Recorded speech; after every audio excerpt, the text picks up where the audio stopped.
Master Lloyd रुक जाइए, क्या आप पागल हो गए हैं? लगता है वो सच में पागल हो गया है। पर जेवियर सोचता है कि मुझे ऐसा नहीं लगता। यहाँ पर लॉयड अचानक से रुक जाता है और कहता है हाँ छोड़ो, जाने दो।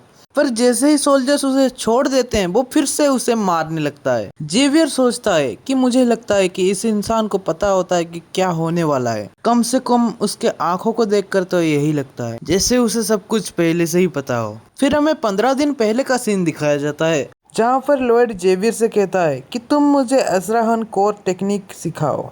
पर जेवियर कहता है कि तुम्हें इस टेक्निक के बारे में कैसे पता, ये तो सिर्फ मुझे ही पता है। पर लॉयड कहता है कि मैंने ये तुमसे ही सुना था जब तुम नींद में थे।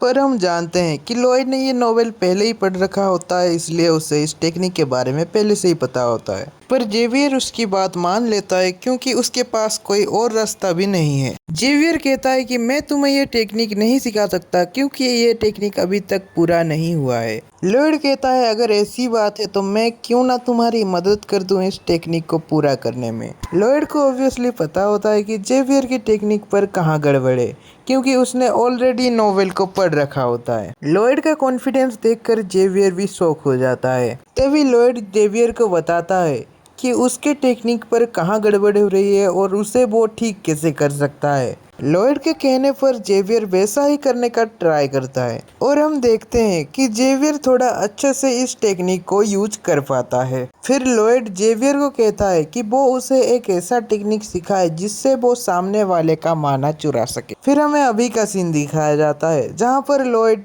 न्यूमैन को मार रहा होता है। अभी इसी वक्त रुक जाओ, राजा जोर से कहते हैं। तभी लॉयड अचानक से रुक जाता है कि माय लॉर्ड, आपके टेबल के नीचे रखे गए लेटर्स को जरा चेक कीजिए। तभी जैसे ही टेबल का ऊपर का कपड़ा उठाया जाता है तो हमें ढेर सारे लेटर्स देखने को मिलते हैं।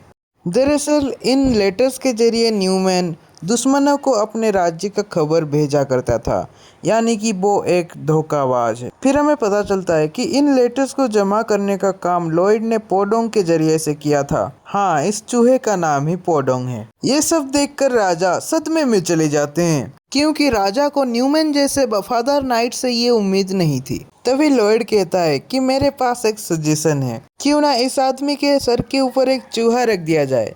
अगर इस आदमी को कुछ नहीं हुआ तो वो यहीं रहेगा। तभी लोग सोचने लगे कि एक चूहा आखिर एक नाइट का क्या ही बिगाड़ पाएगा। राजा बहुत दयालु होते हैं इसलिए वो इस बात पर राजी हो जाते हैं। तभी दूसरे नाइट कहते हैं इससे हर एक गद्दार को एक वार्निंग मिल जाएगी। राजा लॉयड को कहते हैं कि तुम्हें जो करना है वो करो। तभी न्यूमैन लॉयड से कहता है तुमने मेरे पर दया दिखाकर बहुत मेहरबानी की है। तभी लॉयड सोचता है दया, और वो भी तुम्हें। फिर हम देखते हैं कि लॉयड अपने कंधे पे बैठे पोडोंग को रेड सीड खिला देता है और ऊपर उछाल देता है, और पोडोंग जैसे ही रेड सीड खा लेता है वो बहुत बड़ा चूहे में ट्रांसफॉर्म हो जाता है। ये देखकर सारे लोग शॉक हो जाते हैं क्योंकि उन्होंने कभी ऐसा चमत्कार नहीं देखा था। फिर पोडोंग आसमान से सीधा न्यूमैन के ऊपर धड़ाम से गिर जाता है और फिर वापस से लॉयड के एक स्माइल के साथ ये चैप्टर भी यहीं पर एंड हो जाता है। वैसे ये चैप्टर आपको कैसा लगा मुझे कमेंट सेक्शन में ज़रूर बताइएगा।